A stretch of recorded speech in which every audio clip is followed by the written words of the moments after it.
जोरदार तालियां विशेष शर्मा धनी विस्तारक स्थल गोमती के उद्गम स्थल का यह पावन स्थल है। प्रणाम करता हूं मैं, धन्य हुआ यहाँ पर आकर के। दादा ने तमाम विषयों पर बात की। ये बड़े विद्वान व्यक्ति हैं। हम और ये दोनों लोग एक बार कानपुर कवि सम्मेलन में गए। पेमेंट कुछ कम मिला, जितना मिला वो सब खर्च हो गया। लखनऊ में एक भी पैसा नहीं रह गया। अब आए कैसे, भूख भी लग गई। हमने कहा दादाजी कुछ जुगाड़ बताओ। इन्होंने कहा चलो होटल में बैठ गए। जाकर के कहा अलग अलग टेबल पे बैठ गए। कहा कैसा है, जो भी खाना हो खा पी लो।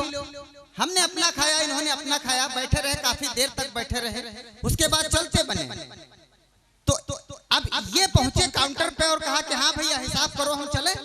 कहा कि हिसाब करें, हाँ आपका जो है 120 रुपए का बिल बना है, पैसे दो जाओ। कहा कि हाँ तो वही 120 रुपए काट लो ना, 200 रुपए दिए थे आपको। तो उसने कहा 200 रुपए आपने नहीं दिए। इन्होंने कहा दिए। उसने कहा कि नहीं दिए। इसने कहा दिए। अब झगड़ा होने लगा। तब तक पीछे से हम पहुंचे। हमने कहा भाई साहब आप दोनों झगड़े में हमारा 500 का नोट मत भूल जाना। अब दुकानदार के होश गुम हो गए। उसने कहा यार पैसे तो इसने भी नहीं दिए। लेकिन दुकानदार के सामने उसने देखा कि कम से कम 10-20 कस्टमर खड़े हुए थे। कहा अगर इसको भी कहते हैं कि नहीं दिया तो सब लोग कहेंगे कि दुकानदार बेईमान है। उसने कहा कि हाँ भाई साहब आपका तो याद है। हमको उसने पेमेंट कर दिया, मैं वापस चला आया। अब इनको पकड़ लिया। कहा कि नहीं तुमने नहीं दिए पैसे। कहा दिए। कहा नहीं दिए। कहा दिए। कहा कि अच्छा कसम खा दी हो। कहना हाँ। तो वो गंगा जल लेके आया, लोटे में गंगा जल लेके आया। कहा कि खा जाओ गंगा जी की कसम, अगर तुमने पैसे दिए होंगे तो मैं मान लूंगा। अब इनकी होशियारी देखना, चतुराई देखना, बड़े विद्वान व्यक्ति हैं। इन्होंने कहा कि जो कुछ इस लोटे में है उसकी कसम, गंगा जी का नाम नहीं लिया। कहा जो कुछ लोटे में है उसकी कसम खा के कहता हूँ, सत्य कहूंगा, झूठ कतई नहीं कहूंगा। जैसे पैसा विशेष शर्मा ने दिए वैसे हमने दिए। एक बार तालियां हो जाए। बड़ा अच्छा संचालन कर रहे हैं। ये मैं पंक्तियां पढ़ता हूं निवेदन की, उसके बाद मैं औकात पे आ जाऊंगा। कोई ज्यादा देर तक नहीं। हमारी कविता यानी कि आपको दिमाग नहीं लगाना पड़ेगा, मैं आपको यकीन दिलाता हूं। सुनिएगा, मैं 4 पंक्तियां निवेदन कर लेता हूं कि हम सब कवि लोग पूरे देश में कविता पढ़ते हैं और किसी पंक्ति को लोग वर्ष भर याद रखते हैं, आशीर्वाद मिलता है। मैं पंक्तियां वही आशीर्वाद आपसे मांगता हूं। सुनिएगा कि जीवन है अनमोल बड़ाई से कौने हूँ काज लगाऊ है भाई। जीवन है अनमोल बड़ाई से कौने हूँ काज लगाऊ है भाई। आज की रात सुनऊ कविता बरसे रस प्रेम नहाऊ है भाई। क्यों श्रृंगार के गीत सुने वरु हास्य मौज मनाऊ है भाई। हो प्यार दुलार के भूखे कवि एक बार तो ताली बजाऊ है भाई। प्यार दुलार के बहुत बहुत धन्यवाद, बहुत बहुत प्रणाम। मैं आप सबको नमन करता हूं। अभी भाई साहब बहुत बढ़िया पढ़ रहे थे, तमाम रसों से आपको परिचित कराया। मेरे पास केवल एक ही रस है। कुल मिला के जब वो छंद पढ़ रहे थे तो पूरी ताकत से पढ़ रहे थे, बहुत लंबी लंबी खींच रहे थे। मैं कतई नहीं खींचूंगा। पता चला लंबी सांस खींच दे दोबारा न लौटे तो गड़बड़ हो जाएगा। हम कोई ऐसा रिस्क नहीं लेते हैं। आज साहब जो व्यक्ति जिस महत्वपूर्ण पद पे अपने आप को बड़ा शक्तिशाली समझता है, लेकिन यहाँ पर एक चित्र लगा हुआ है, योग योगेश्वर श्री कृष्ण भगवान का चित्र लगा हुआ है। मैं इनके चरणों में 4 पंक्तियां निवेदित कर देता हूँ। ये पवित्र मंच है, इस मंच से अमृत वर्षा हुई है, उसका सब आपने आनंद लिया। मैं 4 पंक्तियां भगवान कृष्ण के चरणों में रखता हूँ कि हे प्रभु, मैं उन महाशक्तिशाली लोगों को निवेदन करना चाहता हूँ कि आप भूल जाएं कि आप किस पद पे हैं, आप कितने शक्तिशाली हैं। पंक्तियां निवेदित सुनिएगा कि दुनिया की सत्तन से बड़ी सत्ता और वह है प्रभु जी की प्रभुताई भूल जाओ ना।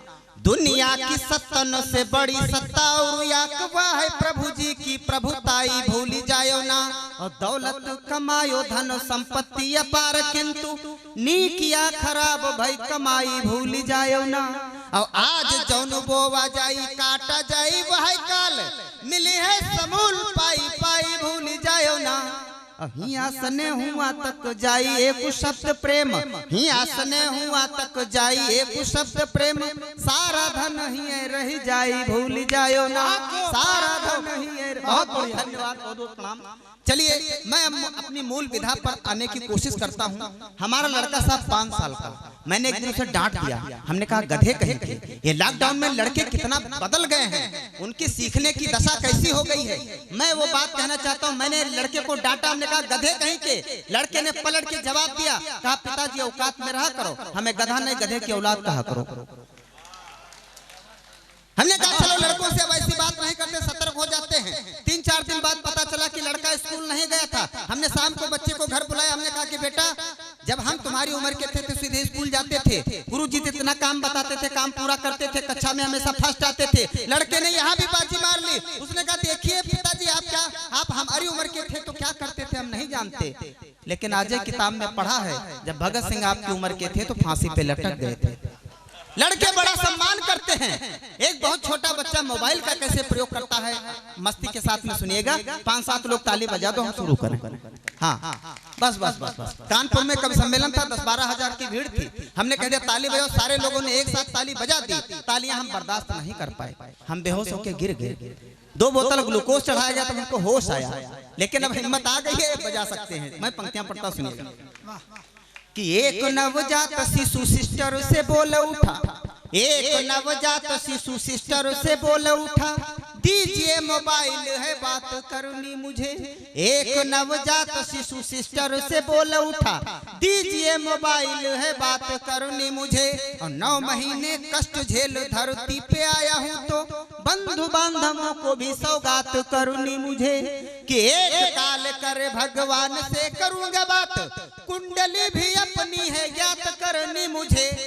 यह भी बताना है मैं आ गया हूँ ठीक ठाक, यह भी बताना है मैं आ गया हूँ ठीक ठाक, मेरी वाली भेजो मुलाकात करनी मुझे, मेरी वाली भेजो मुलाकात। बहुत बहुत धन्यवाद साहब।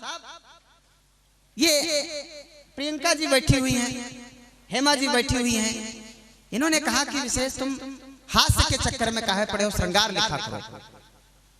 हमने 2 साल प्रयास किया, हमारा 5 किलो वजन घट गया। वो उस समय की 4 पंक्तियां सुनिएगा, आपको निश्चित रूप से आनंद आएगा। कि 3-4 माह लगातार जो प्रयास किया, 3-4 माह लगातार जो प्रयास किया, शादी है तो गोरी हसीना तैयार हो गई। 3-4 माह लगातार जो प्रयास किया, शादी है तो गोरी हसीना तैयार हो गई। उसके ही नाम प्लाट लेकर मकान बने, गृह स्वामिनी बनेगी ये करार हो गई। कि ढेर सारी संपत्ति की मालकिन बनी तो ही रुख बदला पति से तकरार हो गई।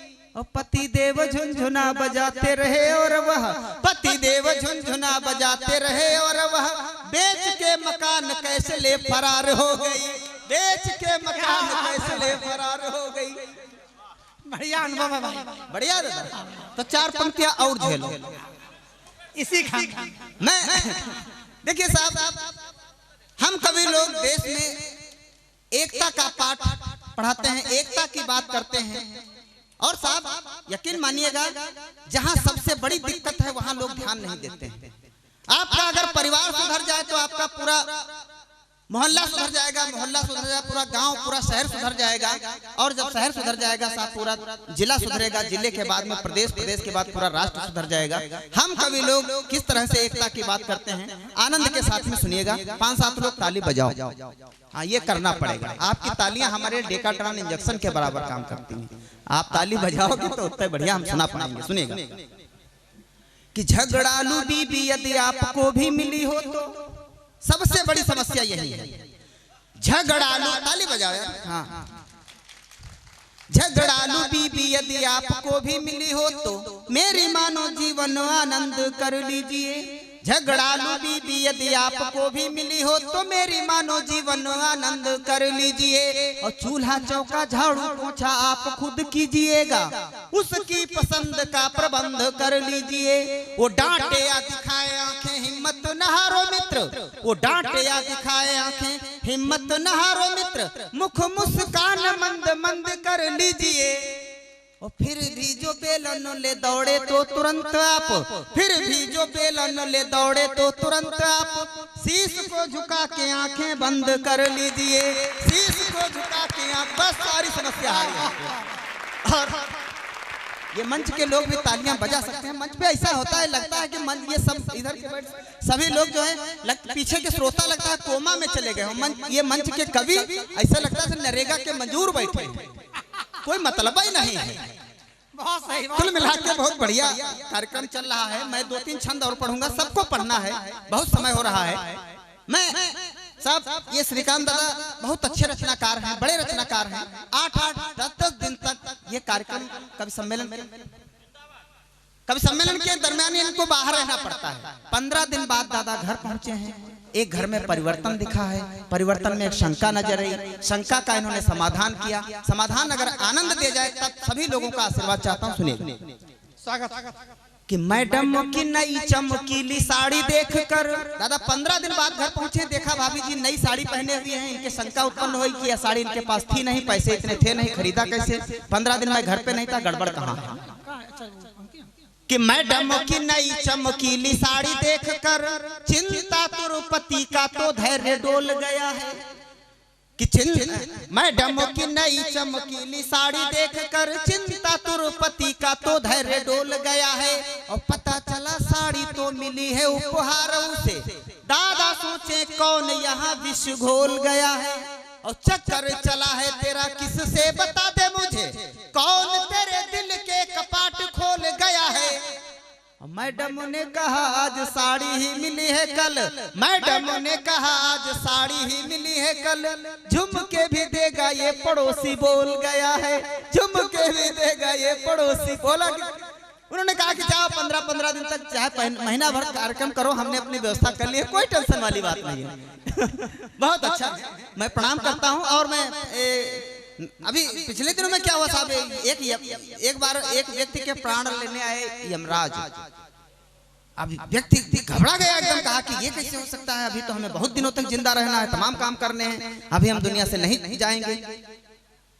अच्छा, उसने दिमाग लगाया, कहा कि ऐसा है प्रभु, आप बहुत दूर से आए हैं, आपका भैंसा बहुत थक गया है, पास में बरसीम का हमारा खेत है, आप उसको विश्राम के लिए छोड़ दीजिए, आप भी जलपान कर लीजिए। यमराज को तो दया आई, उन्होंने कहा ठीक है। उन्होंने जलपान किया, बिस्तर लगा हुआ था, वो लेट गए, नींद आ गई, सो गए।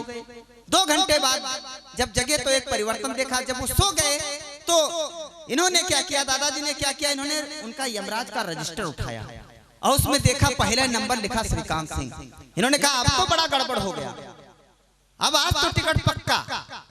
तो इन्होंने चतुराई दिखाई, कहा कि यमराज तो सो रहे हैं, ऊपर से इन्होंने नाम काट दिया, लेकिन लिखना तो कहीं था ही। उन्होंने रजिस्टर के सबसे नीचे वाले पन्ने में उन्होंने नाम लिख दिया। यमराज जब 2 घंटे बाद जगे तो देखा, कहा कि हाँ भाई श्रीकांत भाई, आपकी सेवा वास्तव में इस समय हमें आवश्यक थी, बहुत थका हुआ था मैं, आपकी सेवा से बहुत प्रसन्न है। इसलिए हमारा वैसे तो नियम है कि जब हम आते हैं किसी को ले जाते हैं तो रजिस्टर में ऊपर से हम नाम पढ़ते हैं। आज हम आपसे बहुत प्रसन्न हैं, आज हम रजिस्टर को पीछे से पढ़ेंगे। कुल मिला के स्थितियां जो कि तो 4 पंक्तियां आनंद के साथ सुनिएगा। कि भैंसा पे सवार यमराज आए द्वार एक, भैंसा पे सवार यमराज आए द्वार एक, बोले यजमान प्राण दान कर दीजिए। भैंसा पे सवार यमराज आए द्वार एक, बोले यजमान प्राण दान कर दीजिए। और यजमान घबराया फिर कुछ सोच कर, बोला प्रभु बैठो चाय पानी बीड़ी पीजिए। और प्राण तो हमारे नाथ मेरी बीबी ले चुकी है, प्राण तो हमारे नाथ मेरी बीबी ले चुकी है, शीघ्र उसको अरेस्ट कीजिए। वैसे भी लेडीज फर्स्ट का है उसे वरदान, वैसे भी लेडीज फर्स्ट का है उसे वरदान, इसलिए पहले उसी के प्राण लीजिए, इसलिए पहले उसी। 4 पंक्तियां पढ़ता हूँ, अंतिम पंक्तियां पढ़ के आपसे विदा लेता हूँ, सबको पढ़ना है, समय बहुत। पत्रकार जी के यहाँ पे पत्रकार जी बैठे भी हैं, पत्रकार जी के कंधों पे ये 4 पंक्तियां लाद रहा हूँ, आदरणीय बर्दाश्त करें। सुनिएगा, फिर यार 4-5 लोग बजा दो, मतलब हाँ बजा दो, ये करना पड़ेगा। कि गणित, अंग्रेजी, कंप्यूटर, विज्ञान आदि इनकी शिक्षा में कोई कमी नहीं है। गणित, अंग्रेजी, कंप्यूटर, विज्ञान आदि पढ़ी लिख का खूब ये बेरोजगार हुए। सुनो पातेराम और भैया, डिग्री 25 लिए दौड़ भाग खूब की, नौकरी ना मिली कोई पूरे बेकार है। नौकरी मिली क्यों नहीं? एक वेदना, एक कष्ट, एक दर्द कि नोटन का सूटकेस इनतीर रहा नहीं, नोटन का सूटकेस इनतीर रहा नहीं। जीवन के सपना तो सबई तार तार भे और ताना दे मेहरी जब घर से भगाए, गली गली घूमे तबई पत्रकार भे, गली गली घूमे तबई पत्रकार भे। और बिल्कुल अंतिम 4 पंक्तियां पढ़ करके मैं विदा लेता हूं। इसी तरह का धर्म का पवित्र मंच लगा हुआ था। हमारा एक मित्र है सुखीराम, 8 दिन तक बराबर प्रवचन हुआ और उसका उसने आनंद लिया, उसके ऊपर आध्यात्म सवार हो गया। अब वो अपने मित्र से एक चर्चा करता है, सुनिएगा। आइए भाई साहब जी, मैं वो पंक्तियां पढ़ता हूं अपने मित्र से। हमारा मित्र है सुखीराम, अपने मित्र से चर्चा करता है कि सुखीराम कहे लाग सुनो भैया दुखी राम, सुखीराम कहे लाग सुनो भैया दुखी राम। चिंतन की बातें कुछ आई हैं ध्यान मां कि बात यह बताओ का मौत सबकी निश्चित है, बात यह बताओ का मौत सबकी निश्चित है। दुखी राम बोले यूं तो तय है विधान मां कि सुनता ही सुखीराम के सुर सुखाए गए, सुनता ही सुखीराम के सुर सुखाए गए। बोले है चिंता है बसी अठव यामा कि मरत मरत सबसे बाद मरी जौन मनई का फूंकयो गाड़े को ले जाई शमशान मां, फूंकयो गाड़े को ले जाई शमशान मां। बहुत बहुत धन्यवाद, आपने बहुत अच्छा सुना। और अंत में जो आपने तालियां बजाई, हम इसके लिए आपके ऋणी हैं, बहुत आभारी हैं आपकी घनघोर तालियों के लिए जी। बहुत अच्छा, धन्यवाद।